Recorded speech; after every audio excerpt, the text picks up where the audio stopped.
Olá, olá a todos, espero que estejam super bem dispostos e entusiasmadíssimos. Bem-vindos ao podcast Mindset Power. O meu nome é Sofia Santos e hoje vamos falar sobre tranquilidade alimentar. Porquê o tema da tranquilidade alimentar? Olha, antes de mais, depois de muitas pessoas, depois de muitos contactos com muitas realidades, com muitas pessoas, com muitos pedidos de ajuda, vamos dizer assim, muitas pessoas que me abordam e que querem ajuda para mudar a sua imagem, querem ajuda também para mudar o seu estilo de vida, querem ajuda também para aumentar os níveis de autoestima, para gostarem do seu corpo, para terem mais cuidado com aquilo que comem, terem uma rotina de treino. São as solicitações maiores que acabam por acontecer diariamente comigo e de certa forma eu comecei a pensar, ok, qual é a causa, na maior parte dos casos, desta perda de controle que acontece por parte de grande número de pessoas sobre o corpo. Porque é que elas perdem o controle sobre o corpo? A maioria das pessoas perde o controle sobre o corpo, acima de tudo, por falta de tranquilidade alimentar. Ou seja, de alguma forma, elas não sentem que a sua relação com a sua rotina alimentar é uma relação, assim, pacífica. É uma relação tranquila. Não há... A relação é de conflito. Ora amor-ódio, ora adoro comer, mas também odeio porque ao mesmo tempo perco-me e exagero e dou por mim a comer mais e dou por mim a comer as coisas erradas. Então é mesmo uma relação amor-ódio, no fundo. Então o que é que acontece? Nas relações amor-ódio, o que é que acontece quando nós temos esse tipo de relações? Seja com pessoas, seja com o que for. Acontece que há uma grande instabilidade. E muitas vezes nós damos por nós recorrentemente a pensar sobre aquilo, neste caso sobre a alimentação. Então a maior parte das pessoas que têm uma perda de controle sobre o seu corpo, não tem necessariamente que ser a perda o excesso de peso, pode ser a magreza, a dificuldade em ingerir alimentos, a chamada anorexia, que pode ter vários graus. Toda a relação difícil com a alimentação que o corpo denuncia, atenção, vou dizer mais uma vez, que o corpo denuncia, implica que muitas vezes essas pessoas pensam muito mais vezes sobre comida, sobre rotina alimentar, sobre refeições, okay? Sobre alimentos. Okay? Este tema está com muito mais frequência na mente, nos pensamentos dessas pessoas do que nas pessoas que têm uma relação tranquila com a alimentação. Okay? A maior parte das pessoas, mais uma vez, tem uma relação muito pouco tranquila com a alimentação.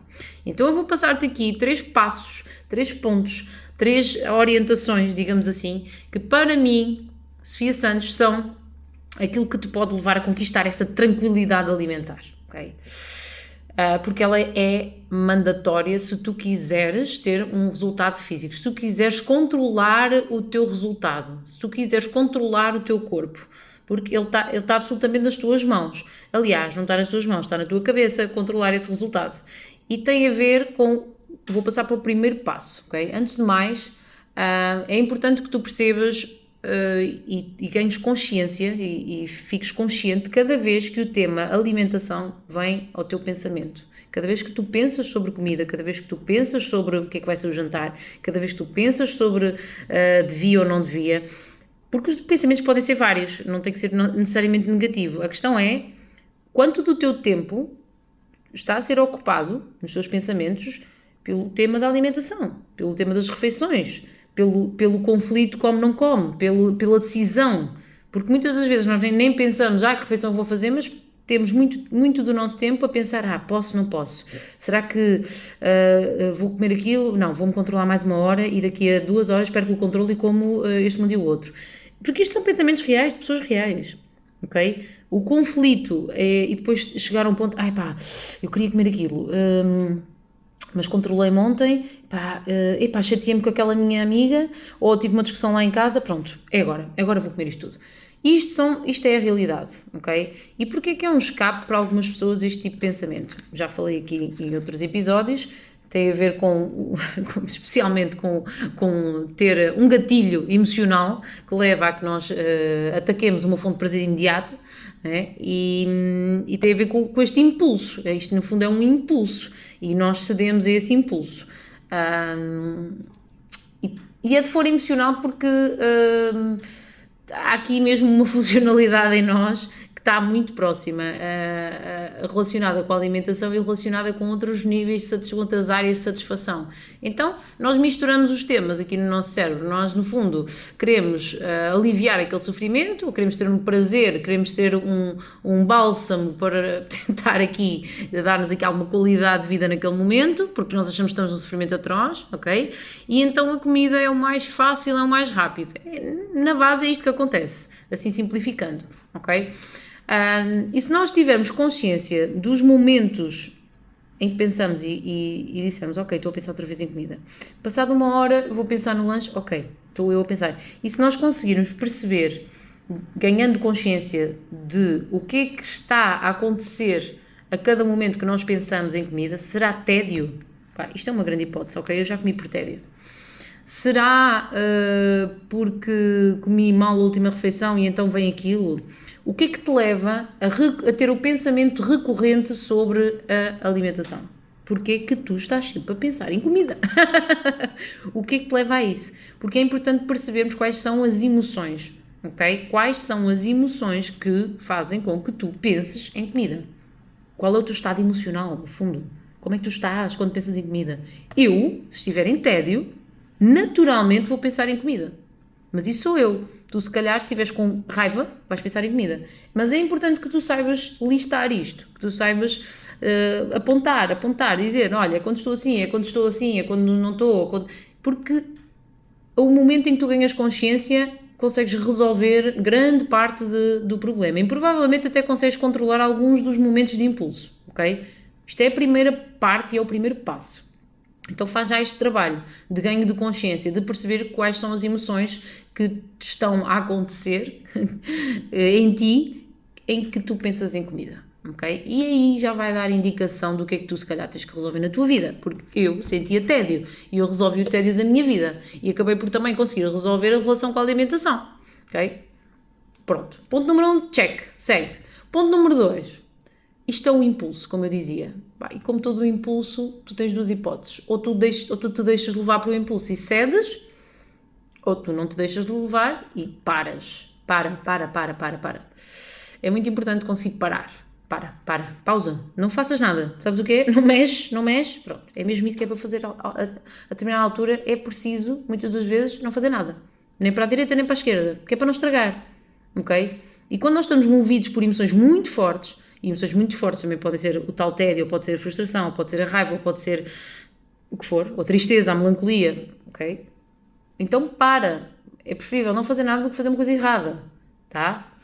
Então para e durante essa pausa vão-te aparecer outras soluções, outras opções de ação, ok? Tu não tens que agir sempre da mesma forma cada vez que sentes aquilo.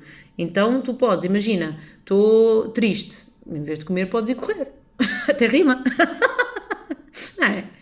Estou em tédio, epá, em vez de comer podes ler, também rima, ok? Então, se tu parares, é mais provável que tu consigas não ceder ao impulso. Se tu não parares, fica difícil, ok? Então para, tá?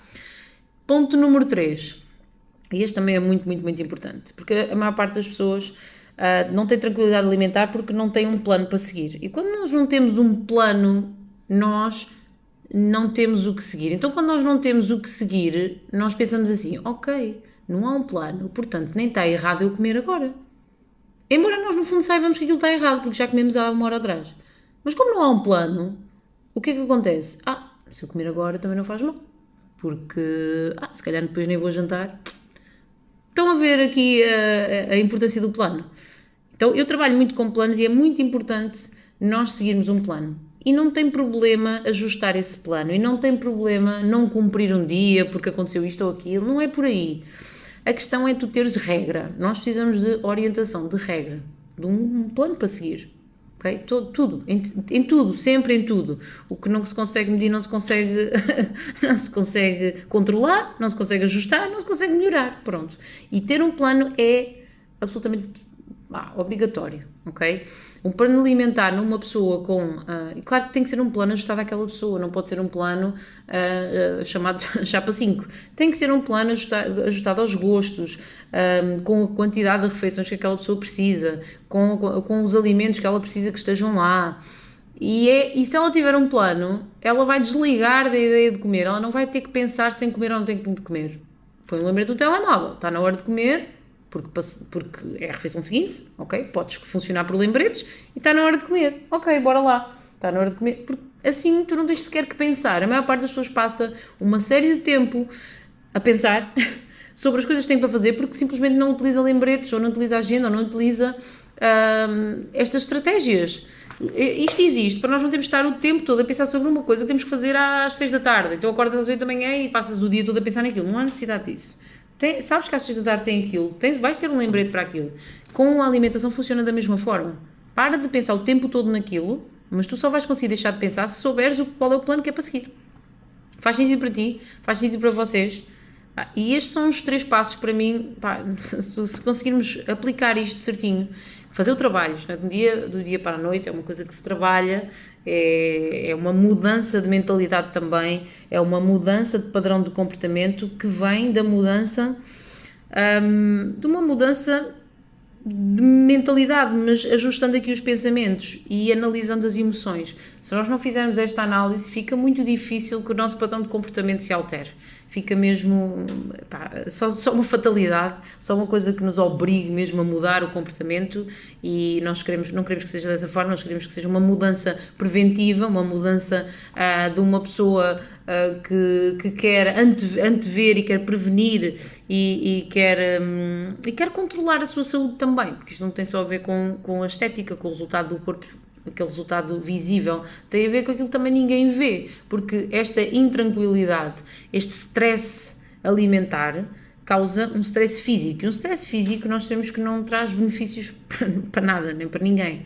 Então também vamos trabalhar aqui um pouco ao nível do nosso próprio stress mental, porque deixamos de impor ao nosso corpo um estado de alerta, um estado de ansiedade em relação à comida que não é preciso termos, não é de todo preciso, aliás, é mesmo dispensável, ok?